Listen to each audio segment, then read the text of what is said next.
Olá, olá, olá, bom dia, boa tarde, boa noite, boa madrugada. Você aí, eu aqui, você e eu e você, você e eu e você, como Tim Maia, e eu, lógico, quilos e quilos a menos que ele. Eu sou o professor Dandan e nós vamos trabalhar as competências da área de linguagens, códigos e suas tecnologias, e será um grande prazer inenarrável. Eu aqui, vocês aí, nós dois, sempre juntos. Continuamos falando das nossas escolas literárias, ou seja, falamos da literatura através dos tempos, tudo bem? Olha só, chegamos então ao século XIX, chegamos agora à arte, tá certo? Que é resultado do que a gente viu na aula passada, que era o quê? A gente viu a burguesia tendo dinheiro, tendo poder econômico, o século das revoluções, e é justamente neste final que a gente tem uma nova arte, uma nova estética surgindo, certo? Que é o nosso chamado romantismo. O que é o romantismo? Romantismo é a expressão total dos ideais burgueses, a individualidade, o egocentrismo, um tom confessional. Eu falo só de mim, eu não estou nem aí para os outros, eu não estou nem aí para o universal, para os modelos, tá certo? Para as regras. É uma arte sem regras nem modelos, como dizia Victor Hugo. A arte como a luz do sol, penetrando em todos os lugares. Tudo bem? Para o simples, continuamos com a simplicidade, já que é uma arte burguesa aqui que a gente tem. Olha só, isso aqui vai expressar os ideais burgueses. Liberdade, igualdade, fraternidade. Logo essa arte, o que ela faz? Essa arte é essa expressão dos ideais burgueses que ganham, tá certo? Todo o poder político e social também. A burguesia tinha mais dinheiro. Agora com a Revolução Burguesa, 1789, lembrem aí? Lembram-se? A Revolução Francesa, a derrubada da nobreza, a queda da Bastilha. Tudo bem? Gente, jacobinos, girondinos, a ideia da esquerda, da direita, a guilhotina, todo mundo ali. Olha só, o que acontece, gente? O que nós temos? Nós temos agora, nesse momento, tudo bem? Uma arte social, uma estética absurdamente fantástica. O romantismo não é aquela questão de falar, tal, é do amor. Não é isso. É uma estética social, uma estética absurdamente fantástica neste nosso momento. Em que sentido essa estética ela é fantástica? No sentido em que a gente tem o quê? Neste momento, a tomada de poder político, social e também econômico da burguesia. Vai expressar seus ideais, né? As ideias da Revolução Francesa. É aqui que a gente tem como base também as revoluções inglesas do século passado, principalmente a Revolução Gloriosa de 1688, né? O que? A Declaração dos Direitos, Bill of Rights. Certo que aqui a gente tem a Declaração dos Direitos do Homem. É aqui, neste momento, que nós vamos ter o quê? Baseados nisso, nessas revoluções, o homem, ele é partitivo, ele é fragmentado, este homem não vê o todo, logo, essa parte é o todo. Então eu estou aqui, eu expresso aquilo que eu penso, aquilo que eu acho, aquilo que eu sinto, aquilo que eu acredito, e a ideia é ir contra o arcadismo, ou seja, sem regras, sem modelos, sem razão, é expressar o que eu sinto, é expressar a minha emotividade, a minha emoção, né? Essa é a grande relação que a gente tem aqui. E isso já é um rompimento no final do século XVIII lá. Porque a gente tem um movimento pré-romântico na Inglaterra, né? Chamado pré-romântico. A gente tem o William Blake, Casamento do Céu e Inferno, 1794.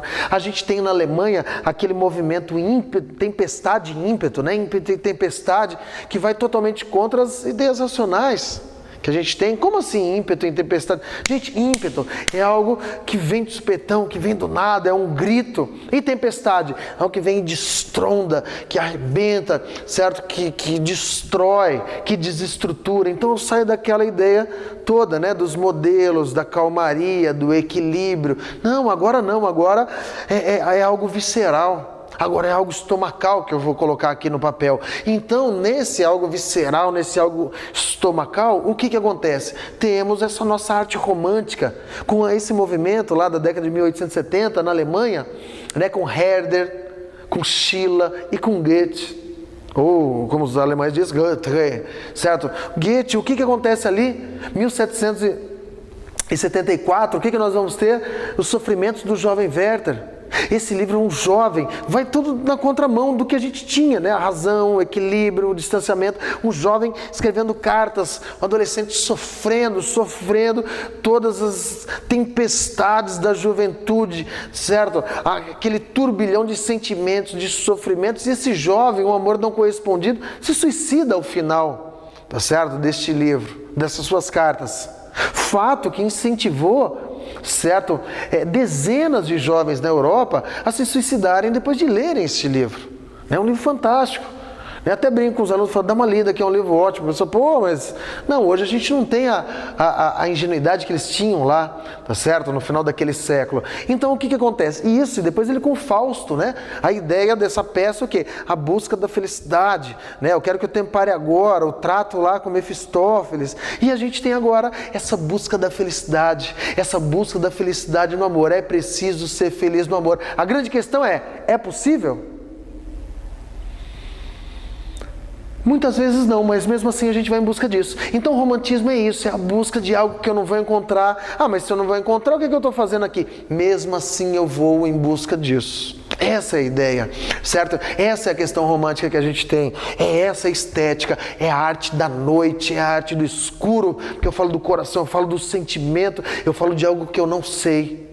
Tudo bem? Essa é a nossa estética burguesa aqui deste momento. Então, olha só, o que acontece aqui, nessa movimentação nossa aqui, gente? Romantismo, a expressão dos ideais burgueses, uma arte individual, uma arte que é subjetiva, uma arte que eu expresso o meu eu expresso aquilo que eu sinto, aquilo que eu vivencio, eu expresso, né, a minha emoção, as minhas paixões, as minhas dores, os meus sabores. É isso que eu vou expressar neste momento aqui, gente. É uma arte centrada em mim, não tem regra, não tem modelo, nem de linguagem.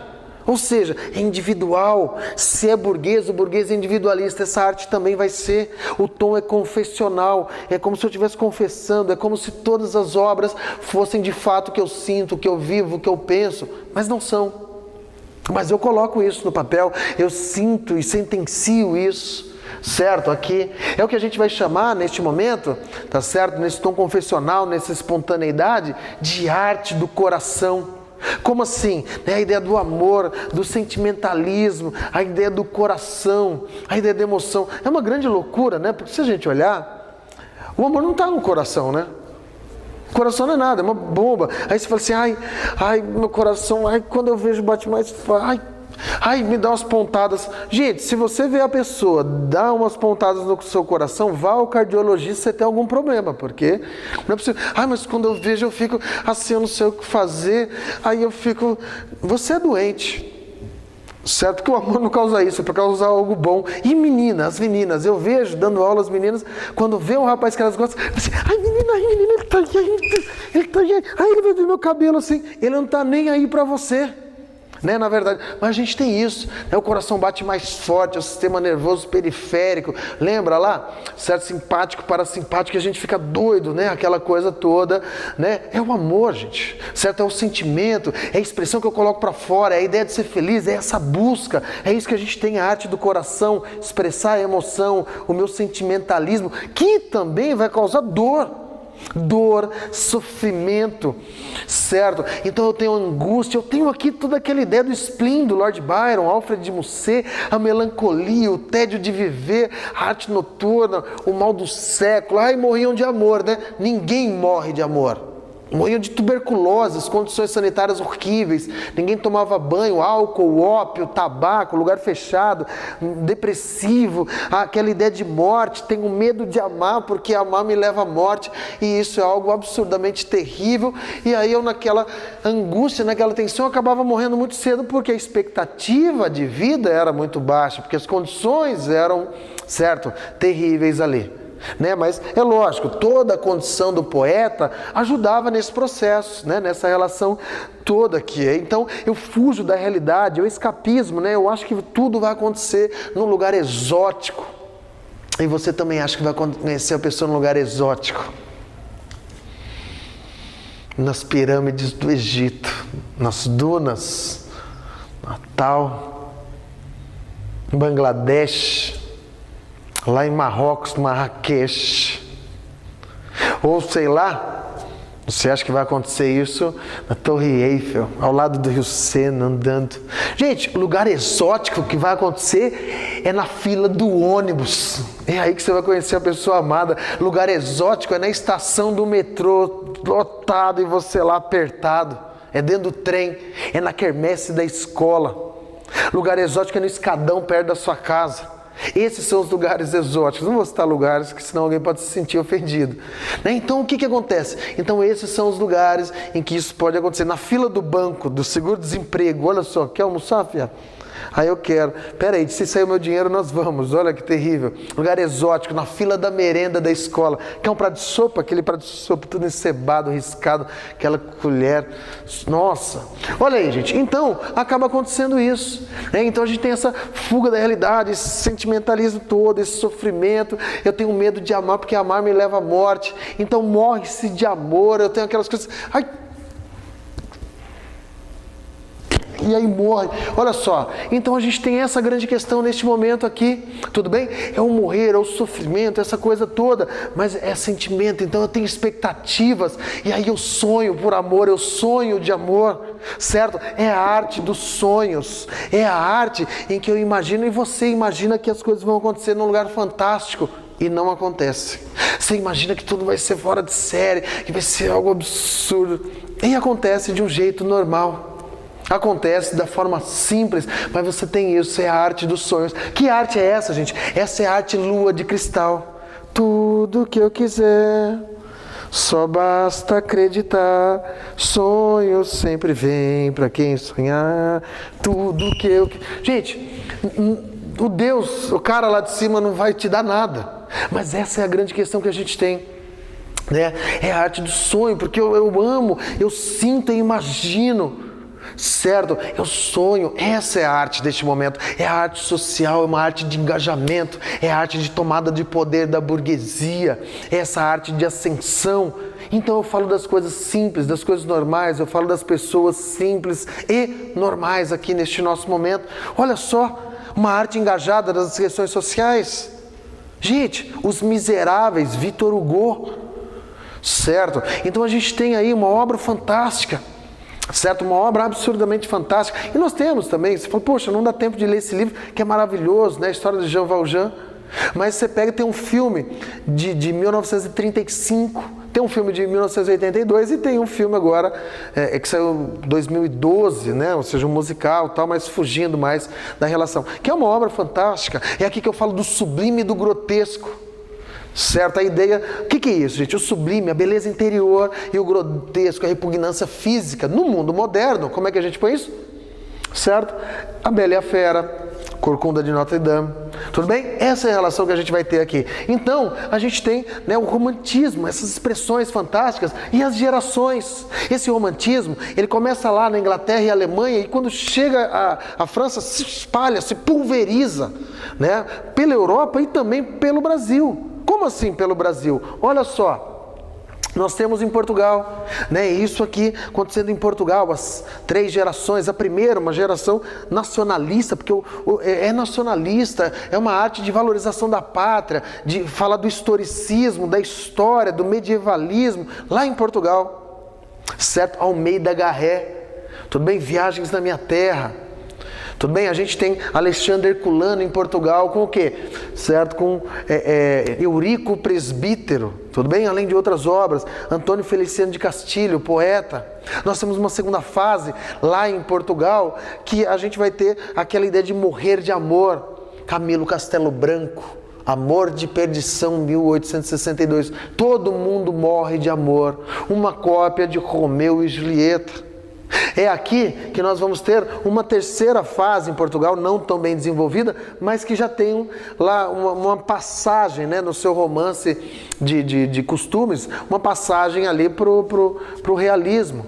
E no Brasil isso é muito bem desenvolvido. Por quê? No Brasil isso é muito bem desenvolvido. É a busca da nossa identidade nacional. Você falou, como assim? A busca da nossa identidade nacional. O que é isso? É a identidade nacional. Gente, olha só questões históricas brasileiras. Estamos aqui, certo? No Brasil, 1808, a chegada da família real. Traz um legado importante que é o quê? Aqui um avanço nas artes, em alguns problemas aqui que nós éramos comandados e as informações vinham de Portugal, demoravam para chegar. Agora algumas coisas se resolvem. O uso da tipografia, do jornal, o jornal sendo feito agora no Brasil, e ele até 1808 ele era feito lá, ou em Coimbra ou em Paris. E agora? Agora não, agora o jornal é feito aqui, no Brasil. Começamos então com o nosso romance de folhetim, as nossas literaturas acontecendo no jornal, como as novelas, passando capítulo a capítulo, capítulo a capítulo, capítulo a capítulo. Olha só, gente, né? Exemplos. O Guarani, do José de Alencar, vai sair do dia 1º de janeiro ao dia 29 de abril, ou seja, 4 meses de 1857, vai sair um livro durante 4 meses, as pessoas ficavam acompanhando capítulo a capítulo. Tio, do José de Alencar, sai de novembro de 1871 a março de 72, 5 meses. Memórias Póstumas, que já é um livro realista, ou seja, inaugura o realismo no Brasil. O que acontece com Memórias Póstumas, gente? Em Memórias Póstumas a gente tem uma relação ali que é qual? Que é a nossa ideia, tá certo? Totalmente contrária ao romantismo, mas a gente tem 8 meses, de março a novembro de 1880. Só depois que os livros saíam no jornal é que eles terminavam no jornal e aí eles eram impressos como livro, tudo bem? Publicados como livro de verdade, de fato. Olha só, Memórias do Sargento de Milícias vai sair no jornal de junho de 52 a julho de 1853. Gente, 1 ano e 1 mês, 13 meses. Certo? Então era como as novelas, né? Isso ia saindo, isso ia se desenvolvendo aqui neste nosso momento. E aí, o que acontece? Olha só, a gente tem uma relação aqui que é a seguinte: os romances de folhetim, a nossa literatura é desenvolvida. Isso é importante para nós. Além disso, tá certo? A família real vai embora e fica esse legado. Além disso, nós teremos o que neste momento? Nós teremos também a independência do Brasil. Na independência do Brasil, o que é importante para nós, gente? Estamos independentes. Só que agora, quem somos nós? Quem é o povo brasileiro? Sei lá. O brasileiro é a mistura do índio com o branco, que é isso que essa primeira literatura vai falar. É uma literatura que começa lá em Paris. E essa literatura que começa em Paris, ela vai discutir o quê? Ela vai discutir isso. Que é, qual é a nossa identidade, qual é a nossa cara, qual é a nossa cultura, a nossa religiosidade. Como a gente faz uma literatura nacional se a gente não tem nenhuma língua nacional? Como não? A gente fala língua portuguesa e não brasileira. Então, um grupo de jovens, Araújo Porto Alegre, Salles Homem de Melo, Gonçalves de Magalhães, lá em Paris, um grupo de estudantes brasileiros em Paris, o que esse grupo faz, gente? Esse grupo vai discutir, né? E tudo isso e vai publicar em 1836 uma revista que é a Revista Niterói, que vai discutir justamente isso e que vai dar para nós a nossa primeira fase ou primeira geração romântica brasileira, que é o indianismo, a literatura americana, o americanismo, o primitivismo, o nativismo. Nós não temos história, porque antes de 1822 o brasileiro, ele era português, ele era europeu. E agora? Agora a gente é americano e brasileiro. E aí, quem somos nós? Nós somos uma mistura, uma miscigenação do índio, do nativo com o europeu. E o que nós temos para valorizar naquele momento? Mato, natureza e índio. O índio, né, o nativo é o herói nacional, ele é bom, ele é puro, ele não é civilizado. É a teoria do bom selvagem do Rousseau. O homem nasce bom, a sociedade é que vai corrompê-lo. É isso que nós teremos nesse momento. Então eu tenho essa valorização e esse saudosismo, porque o homem brasileiro, ele está lá, o jovem, ele está na Europa. E a principal referência desse primeiro momento, qual que é, gente? Gonçalves Dias. Certo? Com o quê? Com a sua obra, né, gente? Canção do Exílio, que sai no seu livro, né? Primeiros Cantos de 1846. Minha terra tem palmeiras, onde canta o sabiá. As aves que aqui gorjeiam, não gorjeiam como lá. Como assim?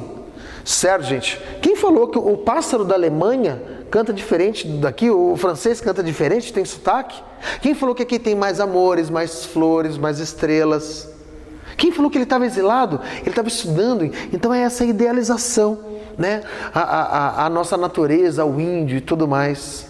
Num segundo momento, a gente tem aqueles ultrarromânticos, né? Numa segunda fase, os ultrarromânticos, quem são eles? Os jovens, certo? Casimiro de Abreu, Junqueira Freire, Fagundes Varela, Álvares de Azevedo, os poetas que morriam cedo, o mal do século, tuberculose, aquela ideia, tá certo? De morrer de amor, do pessimismo, do satanismo, a arte do escuro, do noturno, a morte rondando sempre, a toda hora. E esses jovens ficavam nas tavernas, Noite na Taverna do Álvares de Azevedo. Jovens em êxtase por causa do álcool, do tabaco e de tudo. O que eles fazem, gente?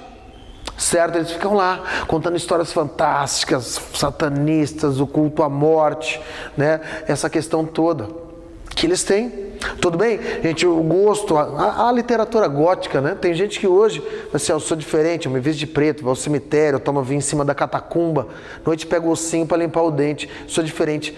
Rapaz, faz 250 anos pelo menos que fazem isso, ou seja, ninguém é diferente, né? Já fizeram o que você está fazendo. Mas tudo bem, olha só, qual é a relação que a gente tem? Então, uma segunda fase e um terceiro momento de engajamento nas campanhas nacionais.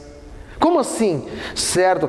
As campanhas nacionais, a campanha abolicionista, a campanha republicana. Na campanha republicana, Souza Andrade, Fagundes Varela. E na campanha abolicionista, nessa nossa fase condoreira, o condoreirismo, Castro Alves, o poeta dos escravos. Baiano, estudou também no Largo São Francisco, como todos os outros jovens desse momento. E ele, certo? E ele com a sua literatura aqui, Navio Negreiro, certo? Que ele vai ter aqui, nossa, espumas flutuantes, e com a sua poesia abolicionista, e a poesia para ser gritada, para ser falada em voz alta, para ser não só recitada, para ser declamada, para ser, certo? Denunciada. Essa é a grande questão que a gente tem neste momento. Tudo bem? Então a gente tem uma literatura agora, ou seja, uma poesia, uma cultura, uma relação na poesia aqui. Mas a gente também tem, neste momento, a gente começa com a prosa romântica. No Brasil, até esse momento, a gente não tinha tradição de prosa. O que é prosa? Romances. A gente tinha tradição de poesia. Vamos começar com os romances. E o nosso considerado primeiro romance, porque nós tivemos outras expressões, né, vai ser o quê? De 1844, A Moreninha, Joaquim Manuel de Macedo. Certo? Então ele começa lá, né, um romance, toda a tensão romântica entre Augusto, Carolina, certo? Felipe, né? Então o irmão dela, então é essa relação. Mas é na prosa romântica, ou seja, nos romances de folhetim aqui, que vai aparecer o virtuoso José Martiniano de Alencar, que tem um projeto de literatura nacional e de identidade nacional fantástico. José de Alencar, ele tem os seus romances indianistas, Iracema, o Guarani, o Birajara, a junção do índio e o branco, a miscigenação, a formação do brasileiro.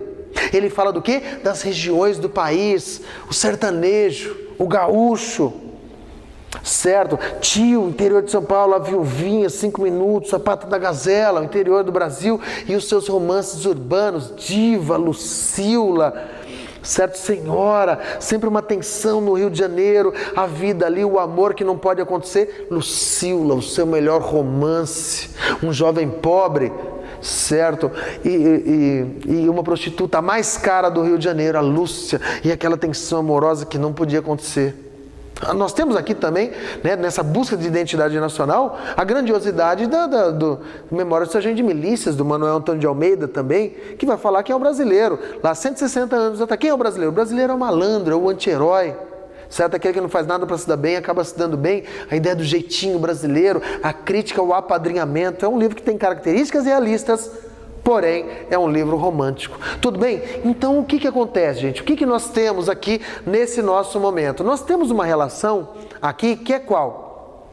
Que é, o romantismo é o grande período da literatura mundial, né, de grandiosas expressões, né, não só aqui, como na Europa, em Portugal, em vários outros lugares, né, é um período absurdamente fecundo, maravilhoso, né, e que nós temos escritores virtuosos aqui neste nosso momento. Tudo bem, gente? Aqui? Aí olha só, o que acontece? Diante disso, né, diante dessa arte que é predominante na primeira metade do século XIX, de 1801 a 1850, mas ela vai mais longe que isso, nós temos a arte da segunda metade do século XIX.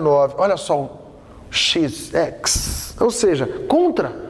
Por que contra, gente? Versus. Porque o realismo, o que é o realismo? O realismo chega para ser uma oposição às ideias românticas. É uma grande crítica aos ideais burgueses. Eles faliram, eles acabaram. É olhar a realidade com crítica, certo? Com ironia, com pessimismo, né? Olhar aquele modo todo, uma grande decadência, certo? Os ideais românticos não deram certo, tudo isso acabou. O realista, ele quer retratar a verdade, ele quer retratar o real. O realista, ele chega no romântico, chacoalha o romântico e fala assim, acorda caramba, a vida é fogo, certo? Então, ele tem essa questão toda aqui. Mas por quê? Porque a gente tem uma chamada, certo? Essa segunda metade do século XIX, 1850, 1900, o que é isso? É uma chamada época de segunda fase iluminista, ou seja, é uma segunda era das luzes, é um segundo momento de razão. Voltamos a valorizar a razão e o conhecimento. É aqui que o homem quer dominar a natureza, ter uma visão mais aristotélica, de análise, certo? De compreensão de tudo. Porque quando eu não compreendo a natureza, eu explico como é Deus. Só que o homem vai ampliando o seu leque e tirando, de certo modo, o mundo das mãos de Deus. De que modo? Como é que ele faz isso? Olha só, é aqui, eu tenho lá o homem, eu tenho o darwinismo, Darwin. Ou seja, o homem foi Deus, Eva. Não, é o evolucionismo. Eu tenho o Renan com a sua teoria de negação ao cristianismo no seu livro Futuro da Ciência. Harvey descobrindo a circulação sanguínea. É aqui neste momento que nós vamos ter o quê? Que livre-arbítrio. Nós temos Hippolyte Taine, o determinismo. O homem é um produto do meio, da raça e da história. Ou seja, o meio, a raça e a história vão determinar o meu comportamento. É aqui que eu tenho o positivismo. Só o que tem valor positivo é aquilo, certo, que a ciência explica. Ou seja, a metafísica, o pensamento não conseguiram fazer o homem se desenvolver. A fé e a religião também não conseguiram. Então é a ciência. O que a ciência, né, a grosso modo, o que ela explica tem valor positivo. E aí a minha ideia deste momento, ordem, amor e progresso. Essa frase do Augusto Comte que está aqui dentro da nossa bandeira, né? Tiramos o amor, não sei porquê, a gente não tem nem ordem nem progresso, podia ter deixado o amor, de repente a gente teria. E o que acontece, gente, né? Neste momento positivista? É nesse momento que a gente tem uma relação aqui determinista, positivista. A gente tem o darwinismo social, o Spencer. Tudo bem? A gente tem aqui aquela visão cientificista, biologicista e mecanicista, certo? Aqui da realidade. A gente está aqui, ó, evolução, progresso, processo. Essas são as palavras de ordem neste nosso momento aqui. É aqui que a gente vai ter o Durkheim, tá certo? Com a sociologia. É aqui neste momento que a gente vai ter o quê, gente? O pessimismo de Schopenhauer. Né? O Schopenhauer, pessimismo, o mundo, tá certo? Ou seja, o que eu quero, certo? Eu quero ser feliz, mas eu não consigo. A ideia de você não é feliz, por quê? Porque a vida é baseada na satisfação dos desejos, eu não consigo satisfazer a todos os desejos, logo eu sou infeliz. Então essas ideias, ou seja, de descoberta da natureza, do homem, da vida, tudo bem? Isso aqui vai moldar a arte deste momento, o pensamento deste momento. É aqui que eu falo da falência do nosso sistema socioeconômico. E aí a gente tem outras alternativas. O Manifesto do Partido Comunista, 1848, Marx e Engels.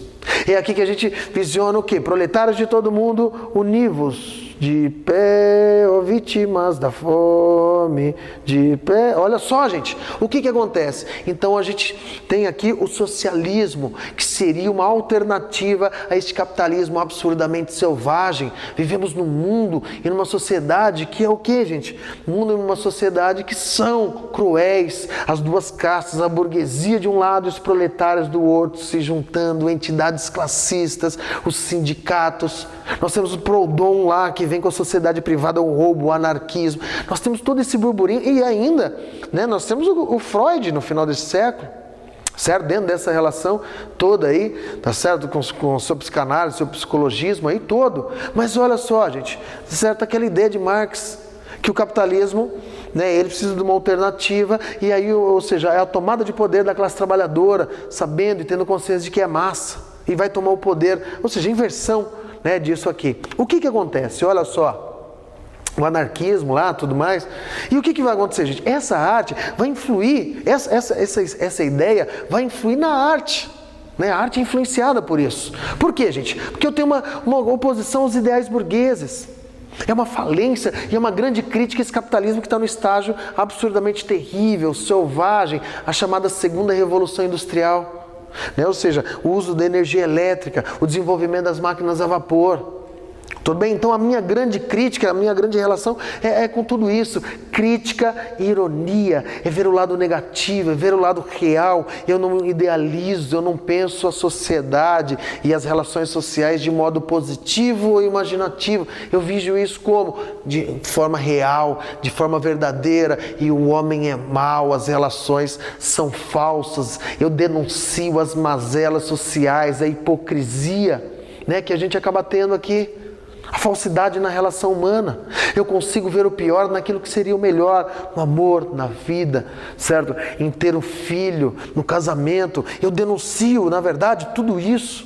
Essa é a grande questão que a gente tem. E isso começa em 1857, lá na França, certo? Eu tenho Madame Bovary, do Flaubert.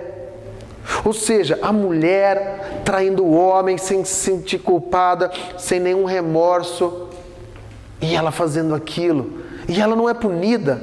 Tentaram prender, processaram Flaubert por conta disso, Thérèse Raquin, Zola, também naquele momento. Então eu falo disso, ou seja, a traição feminina tem um papel fundamental aqui em todo esse processo, né? Nessa relação aqui que nós vamos ter. E aí, o que nós temos? O que nós, na verdade, teremos neste nosso momento aqui? Nós teremos aqui o seguinte, gente, certo? A relação que a gente vai ter, né, neste processo e com tudo isso é o realismo português, denunciando ainda todo o atraso português que já fora denunciado lá pelo nosso Almeida Garré, por Alexandre Herculano, Revolução Liberal e tudo mais. Aqui, a questão Coimbra, né? Então a gente tem aqui a questão Coimbra e um grupo de jovens denunciando, tá certo, o atraso português e colocando a culpa na burguesia, na aristocracia, né, na nobreza e no clero pelo atraso português. Eles queriam revolução industrial para Portugal e aquilo não chegava. E aí esse grupo de jovens, né, Vieira de Castro, Ramalho Ortigão, né, esse povo todo, quem vai se juntar, gente? Quem vai se juntar, né, o Antero de Quental é um jovem advogado nascido em Póvoa do Varzim, Essa de Queiroz. Quem foi Essa de Queiroz? O maior nome do realismo português. Ele era realista naturalista. Essa de Queiroz era fantástico. E aí você lê Essa de Queiroz e fala, nossa, que cara chato, né? Então ele tem aquele descritivismo fotográfico, né? Para quem o acha chato. Por que o descritivismo fotográfico? Tudo bem? Ele, na verdade, o que ele fazia? Para falar da cena, ele desenhava fotograficamente, ele descrevia todo o cenário. Por quê? Porque o meu comportamento depende, certo, do meio aqui. Então ele era, de certo modo, um pouco determinista nisso, né? Nessa condição aqui. Então ele molda o seu personagem de fora para dentro. Uma grande crítica a essas relações pessoais, essas relações sociais, a hipocrisia social. Certo? Uma grande crítica que ele faz no seu livro de 1885, O Primo Basílio, é uma crítica às ideias românticas. Aquela moça Luísa, enganada pelo seu primo Basílio, Mesmo ela não o amando, mas ela tinha aquela idealização romântica e ele a engana, tornando-a amante. Certo? Então essa é a relação que a gente tem aqui, essa de Queiroz, né, que faz obras cruéis, onde a mulher geralmente ela acaba tendo um lado negativo porque ela sofre essa carga social, essa carga natural muito maior. Ele era realista, naturalista.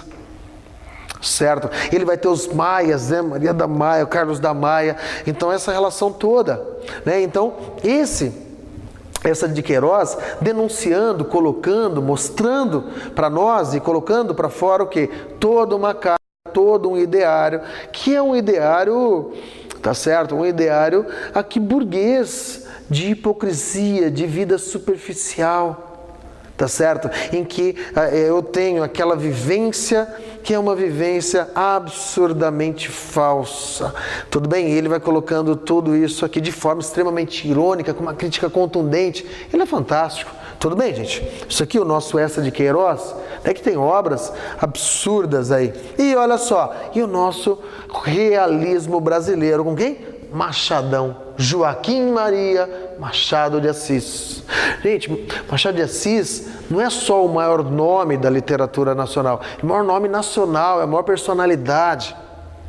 Imagine, mulato, nascido no Morro do Livramento em 1839, filho de uma lavadeira soriana e de um pintor de paredes mulato. Esse nosso Machado de Assis, o que ele faz, gente?